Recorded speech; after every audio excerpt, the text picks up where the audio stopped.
بسم الله الرحمن الرحيم إن الله وملائكته يصلون على النبي يا أيها الذين آمنوا صلوا عليه وسلموا تسليما يا اللهم صل على سيدنا مولانا محمد وعلى آل سيدنا مولانا محمد يا رسول الله انظر حالنا يا حبيب الله ما قالنا يا اللهم صل على سيدنا مولانا محمد وعلى آل سيدنا مولانا محمد بلغ العلا بكماله كشف الدجى بجماله حسنت جميع خصاله صلوا عليه وآله সম্মানিত উপস্থিতি আমি আমার অন্তঃস্থল থেকে আপনাদেরকে আবার সালাম জানাচ্ছি। আসসালামু আলাইকুম ওয়া রাহমাতুল্লাহি ওয়া বারাকাতুহু। ওয়া আলাইকুম আসসালাম ওয়া রাহমাতুল্লাহ। মহান আল্লাহ তাআলা রব্বুল আলামিনের দরবারে লাখো কোটি শুকরিয়া যে মহান আল্লাহ তাআলা রব্বুল আলামিন আমাদেরকে দয়া করে মায়া করে এই বৃষ্টির মধ্যেও রব্বুল আলামিন পৃথিবীর অসংখ্য অগণিত মানুষ থেকে বাছাই করে করে আল্লাহ রব্বুল আলামিন আমাদেরকে দাওয়াতুল খায়র মাহফিলে বসার জন্য তৌফিক দিয়েছেন। সে শুকরিয়া তাহলে আমরা সকলে বলি আলহামদুলিল্লাহ। যেখানে রব্বুল আলামিনের শুকরিয়া হয় সেখানে রাসূলুল্লাহ সাল্লাল্লাহু আলাইহি সাল্লামের শুকরিয়া করতে হয়। সেই সুবাদে আমরা সেই নবী পাক সাল্লাল্লাহু আলাইহি সাল্লামের কদমে দুরূদ শরীফ পড়ব, যে নবী সৃষ্টি না হলে কুল কায়নাত কিছু সৃষ্টি হতো না। যে নবীর উসিলায় রব্বুল আলামিন আমাদেরকে পৃথিবীর জমিনে পাঠিয়েছেন সেই নবী পাক সাল্লাল্লাহু আলাইহি সাল্লামের কদমে আমরা সকলে একবার দুরূদ শরীফ পড়ে নেই। সকলে বলি সাল্লাল্লাহু আলাইহি ওয়াসাল্লাম। সম্মানিত উপস্থিতি, আমি আপনাদের সম্মুখে গাউসিয়া শরীফ থেকে গাউসে তারবিয়াত নাসাব থেকে রিয়া সম্পর্কে কিছু কথা বলবো। আল্লাহ তাআলা রব্বুল আলামিন আমাকে কিছু কথা বলার এবং আপনাদেরকে শুনে আমল করার তৌফিক দেন। সকলে বলি আল্লাহুম্মা আমিন। সম্মানিত উপস্থিতি, রিয়া আমাদের সমাজের মধ্যে খুব বড় একটি ব্যাধি। রিয়া শব্দের অর্থ হলো লোক দেখানো, অর্থাৎ এটার মূল কথা হলো মানুষকে আমার নিজের চরিত্রটা উত্তম চরিত্র এটা বোঝানোর জন্য বা মানুষদের কাছে ভালো হওয়ার জন্য ইবাদত করা, এটা হলো রিয়া। এটাকে আরবি ভাষায় রিয়া বলা হয়। ইমাম গাজ্জালী রাহমাতুল্লাহ আলাইহি বলেন, লোক দেখানো ইবাদতের মাধ্যমে নিজের মহত্ব মর্যাদা প্রতিষ্ঠা করাই হলো রিয়া। এবং জেনে রাখো, রিয়া হলো হারাম, আর রিয়াকারী আল্লাহ তাআলার নিকট অভিশপ্ত। যারা বলেন না নাউজুবিল্লাহ। রিয়া এক প্রকারের ধোঁকা ও প্রতারণা, বিদায় এটা হারাম। রিয়াকারীর অন্তরে সর্বশক্তিমান আল্লাহর ভয়ের চেয়ে বান্দার ভয় বেশি থাকে, আর আল্লাহর নিকট মর্যাদাবান হওয়ার চেয়ে বান্দার নিকট মর্যাদাবান হওয়ার প্রবণতা প্রকট হয়ে দেখা দেয়। এমনকি রিয়াকারী আল্লাহকে বাদ দিয়ে বান্দাকে খুশি করার আপ্রাণ চেষ্টা চালায়। এদিক দিয়ে রিয়াকারী আল্লাহর চেয়ে বেশি গুরুত্ব দেয়, ফলে এটা শিরকের পর্যায়ে পৌঁছে যায়। এজন্য নবী করিম সাল্লাল্লাহু আলাইহি সাল্লামকে রাসূলুল্লাহ সাল্লাল্লাহু আলাইহি সাল্লাম এই রিয়াকে শিরকে আসগর অথবা শিরকে খফি বলে আখ্যায়িত করেছেন। আর শিরকে আসগর হলো ছোট শিরক, অথবা শিরকে খফি হলো গোপন শিরক বা ছোট শিরক। এটা হিংসা নেয়, অন্তরে মারাত্মক ব্যাধি সৃষ্টি করে। এই ব্যাধি থেকে মানুষ সাধারণত মানুষ দূরের কথা, মানুষ তো সাধারণ মানুষ তো দূরের কথা, অনেক বড় বড় বুজুর্গ যারা আল্লাহওয়ালা তাদেরকেও পর্যন্ত এই ব্যাধিটা আক্রান্ত করে ফেলে। ইমাম গাজ্জালী রহমতুল্লাহ আলাইহি বলেন যে রিয়াকারী একজন বান্দাকে নিজের উদ্দেশ্য করা, নিজের উদ্দেশ্য পূরণের জন্য আল্লাহ হচ্ছে বড় শক্তিশালী মনে করে, নাউজুবিল্লাহ, অথবা বান্দার নৈকট্য অর্জন করা আল্লাহর নৈকট্য অর্জনের চেয়ে বেশি উত্তম মনে করে। অন্যথায় এমন রাজাদিরাজ মহান আল্লাহর উপর অন্যকে কেন প্রাধান্য দেবে? অর্থাৎ রিয়াকারী কোনো মানুষকে আল্লাহর চাইতে বড় মনে না করলে কেন সে এই রিয়াটা করবে? একথাই হযরত ইমাম গাজ্জালী রাহমাতুল্লাহ আলাইহি বলছেন। এই রিয়া সম্পর্কে আল্লাহ এবং রাসূল সাল্লাল্লাহু আলাইহি সাল্লাম যথাক্রমে কোরআন ও হাদিস শরীফে রব্বুল আলামিন আমাদেরকে এই রিয়া থেকে বেঁচে থাকার জন্য অনেক আমাদেরকে আদেশ দিয়েছেন। রব্বুল আলামিন পবিত্র কোরআনে পাকে বলছেন, বিসমিল্লাহির রহমানির রহিম, ফাওয়াইলুল লিল মুসাল্লিন আল্লাযীনা হুম আন সালাতিহিম সাহুন আল্লাযীনা হুম ইউরাউন। অর্থাৎ ফাওয়াইলুল লিল মুসাল্লিন, দুর্ভাগ্য সেসব নামাজের জন্য যারা তাদের নামাজ সম্বন্ধে বেখবর, আল্লাযীনা হুম আন সালাতিহিম সাহুন, এবং যারা তার লোক দেখানোর জন্য করে থাকে। তো আল্লাহ তাআলা রব্বুল আলামিন আমাদেরকে নামাজ যে আমরা লোক দেখানোর জন্য বলছেন, আমরা যে নামাজ লোক দেখানোর জন্য পড়ি, রব্বুল আলামিন আমাদেরকে বলছেন যে আমাদের জন্য দুর্ভাগ্য, কেননা আমরা নামাজটাকে, আমরা যে ইবাদতটা করি সেই ইবাদতটা লোক দেখানোর জন্য করি। এরকম অসংখ্য অগণিত মানুষ আমাদের সমাজে রয়েছে যে সে এজন্য নামাজ পড়ে মানুষ তাকে ভালো বলবে। এগুলো থেকে আমাদেরকে বেঁচে থাকতে হবে। রিয়া হলো মুনাফিকদের অভ্যাস, অর্থাৎ যারা লোক দেখানোর জন্য ইবাদত করে, এটা তারা হলো মুনাফিকদের দলের, অর্থাৎ মুনাফিকরাই শুধু এই ধরনের লোক দেখানোর ইবাদত করে। তারা ইসলামী রাষ্ট্রের সুযোগ সুবিধা ভোগের উদ্দেশ্যে মুসলমানদের দেখানোর জন্যই নামাজ আদায় করে, নামাজ রোজা ইত্যাদি ইবাদত বন্দেগী করে থাকে। আল্লাহর সন্তুষ্টির জন্য এগুলো কি করে না, তারা আদায় করে না। এ সম্পর্কে আল্লাহ তাআলা রব্বুল আলামিন বলছেন, বিসমিল্লাহির রহমানির রহিম, ইন্নাল মুনাফিকিনা ইউখাদিউনা আল্লাহ ওয়া হুয়া খাদিউহুম ইলাল আখির আয়াত।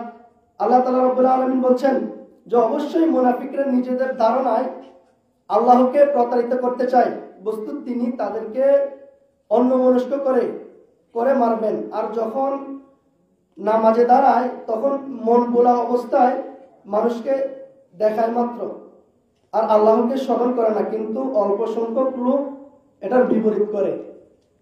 অর্থাৎ আল্লাহ তাআলা রব্বুল আলামিন বলছেন যে মানুষ যারা লোক দেখানোর জন্য ইবাদত করে, তারা শুধু মানুষকে দেখানোর জন্যই নামাজে দাঁড়ায়, আল্লাহ তাআলার প্রতি তাদের খেয়াল থাকে না। তারা শুধু আল্লাহ তাআলাকে খুশি করার জন্য নামাজে দাঁড়ায় না। যখন তারা নামাজে দাঁড়ায়, তারা খুশি এবং খুদুর সাথে নামাজে দাঁড়ায় না, তারা শুধু লোক দেখানোর জন্যই নামাজে থাকে। আর ওই নামাজের মধ্যে অন্যমনস্ক হয়ে যায়, আর অনেক সময় নামাজের মধ্যে তারা ভুল করে ফেলে। তা আল্লাহ তাআলা রব্বুল আলামিন আমাদেরকে এসব মুনাফিকদের থেকে হেফাজতে রাখুক, সকলে আল্লাহুম্মা আমিন। নবী করিম সাল্লাল্লাহু আলাইহি ওয়াসাল্লাম ইরশাদ করেন, ইন্না আদনা রিয়াই শিরকুন, নিশ্চয় বিন্দু পরিমাণ রিয়াও এক ধরনের শিরক। হযরত শাদ্দাদ রাদিয়াল্লাহু তাআলা আনহু হতে বর্ণিত, তিনি বলেন যে আমি একদা হুজুর সাল্লাল্লাহু আলাইহি সাল্লাম এর খেদমতে হাজির হলাম। আমি হুজুর সাল্লাল্লাহু আলাইহি সাল্লামের চেহারা মোবারক বিষণ্ণ দেখে জিজ্ঞাসা করলাম, ইয়া রাসূলুল্লাহ, এই বিষণ্ণতার কারণ কি? হুজুর সাল্লাল্লাহু আলাইহি সাল্লাম বলেন যে আমার পরে আমার উম্মত মুশরিক হওয়ার সম্ভাবনা করছি, আর এই জন্য আমার মনটা বিষণ্ণ। আমি বললাম যে হুজুরের পরে উম্মত শিরকে লিপ্ত হবে? অর্থাৎ যিনি শাদ্দাদ রাদিয়াল্লাহু তাআলা উনি রাসূলুল্লাহ সাল্লাল্লাহু আলাইহি সাল্লামের এই কথা শুনে বলছেন যে হুজুর সাল্লাল্লাহু আলাইহি সাল্লামের পরে মানুষ, ওনার উম্মত মুশরিক হবে বা শিরকে লিপ্ত হবে? উত্তরে হুজুর সাল্লাল্লাহু আলাইহি সাল্লাম বললেন যে তারা তো নিশ্চয় চন্দ্র সূর্য বা পাথর মূর্তির পূজা করবে না, তবে আমলে রিয়া করবে। অর্থাৎ আমার উম্মতরা তো আর বিভিন্ন বস্তুর পূজা করবে না, বা চন্দ্র সূর্যের পূজা তো আমার উম্মতরা করবে না, এটা যদি করে তাহলে বিধর্মীরা করবে। তো আমার উম্মতরা কিভাবে শিরকে লিপ্ত হবে? তারা আমলে রিয়া করবে। তারা যখন আমল করবে তখন এটা মানুষকে দেখানোর জন্য করবে। আর এটা হলো মানুষকে দেখানো, দেখে দেখে আমল করা বা দেখানোর জন্য আমল করা, এটা হলো শিরক। একথাই রাসূলুল্লাহ সাল্লাল্লাহু আলাইহি ওয়াসাল্লাম বললেন এবং তিনি তেলাওয়াত করলেন, ফামান কানা ইয়ারজু লিকা রাব্বিহি ফালইয়ামাল আমালান সালিহান ওয়া লা ইউশরিক বিইবাদাতি রাব্বিহি আহাদা। অতঃপর যে ব্যক্তি তার প্রতিপালকের সাক্ষাতের আশা রাখে, তার উচিত সে যেন সৎকর্ম করে এবং তার প্রতিপালকের ইবাদতের সাথে কাউকে শরীক না করে। রাসূলুল্লাহ সাল্লাল্লাহু আলাইহি ওয়াসাল্লাম ইরশাদ করেন, ইন্না আখওয়াফা মা আখাফু আলাইকুম শিরকুল আসগর। নিশ্চয় আমি তোমাদের ব্যাপারে যে বিষয়ে সবচেয়ে বেশি ভয় পাই তা হলো শিরক আসগর। উপস্থিত সাহাবীরা প্রশ্ন করল, ইয়া রাসূলুল্লাহ সাল্লাল্লাহু আলাইহি ওয়াসাল্লাম, শিরক আসগর কি? উত্তরে রাসূলুল্লাহ সাল্লাল্লাহু আলাইহি ওয়াসাল্লাম বললেন, আর রিয়াউ ইয়াকুলুল্লাহ আযজা ওয়া জাল্লা ইয়াউমাল কিয়ামাত ইযা জাযাল ইবাদু ইলাল আখির আয়াত। অর্থাৎ শিরক আসগর হলো রিয়া। আল্লাহ তাআলা কিয়ামত দিবসে যখন বান্দাদের আমলের প্রতিদান দিবেন তখন রিয়াকারদেরকে বলবেন, তোমরা প্রতিদানের জন্য ওইসব ব্যক্তির কাছে যাও যাদেরকে তোমরা দেখানোর জন্য আমল করেছিলে। জোরে বলেন না নাউজুবিল্লাহ।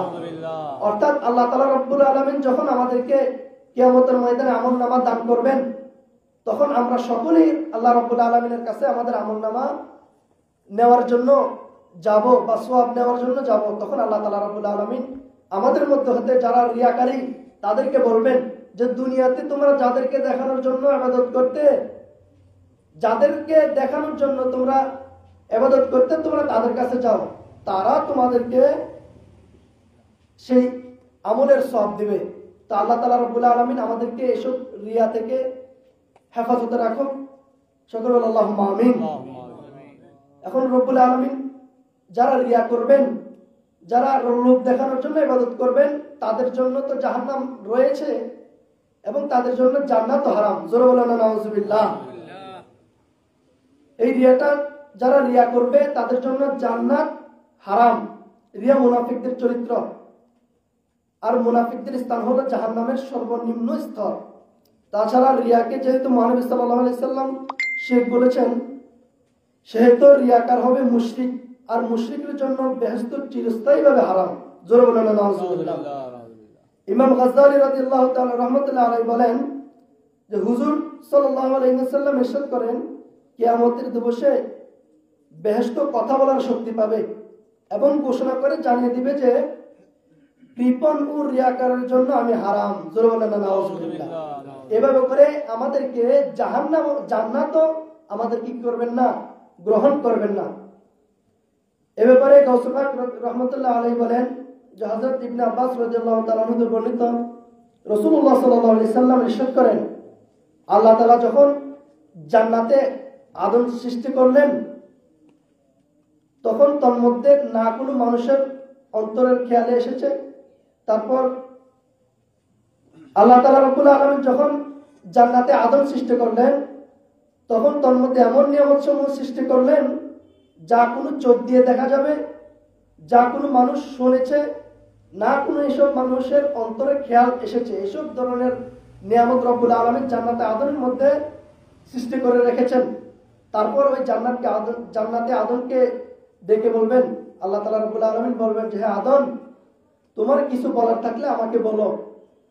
তখন জান্নাতে আদম বলবে যে কদ আফলাহাল মুমিনুন, মুমিনরাই সফল কাম। জোরে বলেন না সুবহানাল্লাহ।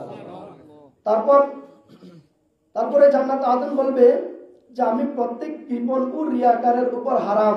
জোরে বলেন না নাউজুবিল্লাহ। এভাবে করে জান্নাত রিয়াকারীদের থেকে মুক্ত হয়ে যাবে।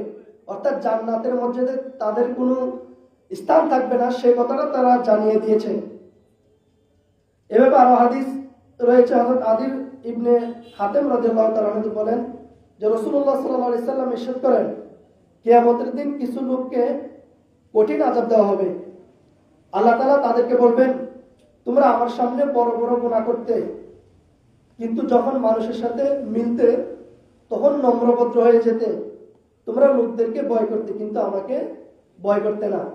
অর্থাৎ আল্লাহ তাআলা রাব্বুল আলামিন ওই যারা আযাব পাবে জাহান্নামীদেরকে বলবে বা রিয়াকারীদেরকে বলবে যে তোমরা গোপনে আমার সামনে কি করতে, অনেক বড় বড় গুনাহ করতে, কিন্তু মানুষের সামনে তোমরা ভালো সেজে যেতে। এর মানে তোমরা মানুষদেরকে ভয় পাও, আমাকে ভয় পাও না। এ কথাই রব্বুল আলামিন বলছেন, তোমরা লোকদেরকে বড় মনে করতে, আমাকে বড় মনে করো না, করতে না। আমার ইজ্জতের শপথ, আজ আমি তোমাদেরকে কষ্টদায়ক শাস্তি দেব। জোরে বলুন নাউজুবিল্লাহ। এখন হলো রিয়া থেকে, এই রিয়া থেকে তো আমাদেরকে বাঁচতে হবে। রিয়া থেকে বাঁচার উপায়, রিয়া আমলকে নষ্ট করে দেয়, আল্লাহকে অসন্তুষ্ট করে দেয়, পরকালে জাহান্নামী বানিয়ে দেয়, এবং এটি একটি মারাত্মক অদৃশ্য ব্যাধি। সুতরাং এই ব্যাধি থেকে প্রত্যেক মুসলমানদেরকে বেঁচে থাকতে হবে। রিয়া প্রদর্শনের মাধ্যমে অন্যের কাছ থেকে মান মর্যাদা বা প্রশংসা ইত্যাদি পাওয়ার আকাঙ্ক্ষা থাকে বিদায় প্রথমে রিয়াকারের অন্তর থেকে ওই দর্শক আশা আকাঙ্ক্ষাগুলো ধুয়ে মুছে ফেলে দিতে হবে। অর্থাৎ প্রথমত রিয়া থেকে বাঁচতে হলে প্রথমত যে মানুষদের থেকে প্রশংসা পাবো বা মানুষদের কাছে আমি বড় হব, সে আশা আকাঙ্ক্ষা আমাদের অন্তর থেকে দূর করে দিতে হবে। দ্বিতীয়ত রিয়া হলো ইখলাসের বিপরীত। অর্থাৎ যার অন্তরে রিয়া আছে তার অন্তরে ইখলাস নেই। ইখলাস অর্জন করলে রিয়া দূরীভূত হবে। সুতরাং ইখলাসের মাধ্যমেই রিয়া থেকে বাঁচা সম্ভব। অর্থাৎ প্রথমত আমাদেরকে মানুষদের প্রশংসা পাবো এই আকাঙ্ক্ষা আমাদেরকে বন্ধ করতে হবে। দ্বিতীয়ত আমাদের অন্তরে রব্বুল আলামিনের প্রতি একত্ববাদ, ইখলাস আমাদের কি করতে হবে, অন্তরে পয়দা করতে হবে। তৃতীয়ত যেহেতু এসব গুনাহের মূল উৎস প্রদানকারী হলো নফস, শয়তান, সেহেতু সর্বদা তার বিপরীত কাজ করতে হবে। অর্থাৎ আমাদের যে নফসে আম্মারা রয়েছে, সে নফসে আম্মারা যেটা চায় সেটা করা যাবে না, এটার বিপরীত করতে হবে। ইমাম গাজ্জালী রাহমাতুল্লাহ আলাইহি বলেন যে ইবাদতে ইচ্ছুক ব্যক্তি চতুর্থ সত্য হলো, ইবাদতে যিনি ইবাদত করতে চান ওই ব্যক্তির চতুর্থ শত্রু হলো নফসে আম্মারা। সুতরাং তাকে এই শত্রুর আওতা থেকে পরিত্রাণ লাভ করা একান্ত জরুরি এবং এটা ভারী কঠিন। অর্থাৎ ইমাম গাজ্জালী রাহমাতুল্লাহ আলাইহি আমাদেরকে বলছেন যে যারা ইবাদত করতে চায়, যাদের মনে ইবাদত করার জন্য ইচ্ছা জাগে, তাদের বড় শত্রু হলো নফসে আম্মারা। আর এই নফসে আম্মারা থেকে আমাদেরকে বাঁচতে হবে। আমাদের নফস যেটা চায় সেটা করা যাবে না, এটার বিপরীত আমাদেরকে করতে হবে। তাহলেই আমরা রিয়া থেকে বাঁচতে পারবো এবং রব্বুল আলামিনের সান্নিধ্য পেয়ে যাব। রিয়া থেকে বাঁচার চতুর্থ পদ্ধতি হলো, এই ব্যাধি থেকে বাঁচার জন্য আরেকটি উপায় হলো হক্কানি রব্বানি আলেমে দ্বীন পীর মুর্শিদের সান্নিধ্য হওয়া, সান্নিধ্য গিয়ে তাজকিয়ে নফস বা আত্মার পরিশুদ্ধ লাভ করা। অর্থাৎ রিয়া থেকে বাঁচার চতুর্থ এবং শেষ যে পদ্ধতি, সে পদ্ধতি হলো আমাদেরকে হক্কানি রব্বানি পীরের হাত ধরতে হবে, হক্কানি রব্বানি মুর্শিদের হাত ধরতে হবে, যিনি আমাদেরকে এই রিয়া থেকে বাঁচার জন্য সহযোগিতা করবেন। আল্লাহ তাআলা রব্বুল আলামিন আমাদেরকে রিয়া থেকে বাঁচার তৌফিক দেন এবং রব্বুল আলামিনকে খুশি করার জন্য, আল্লাহ রব্বুল আলামিনকে খুশি করার উদ্দেশ্যে আমাদেরকে ইবাদত করার তৌফিক দেন। সকলে বলেন আল্লাহুম্মা আমিন। আখির দাওয়ানা আলহামদুলিল্লাহি রাব্বিল আলামিন। আসসালামু আলাইকুম ওয়া রাহমাতুল্লাহি ওয়া বারাকাতুহু। মাশাআল্লাহ, মারহাবা।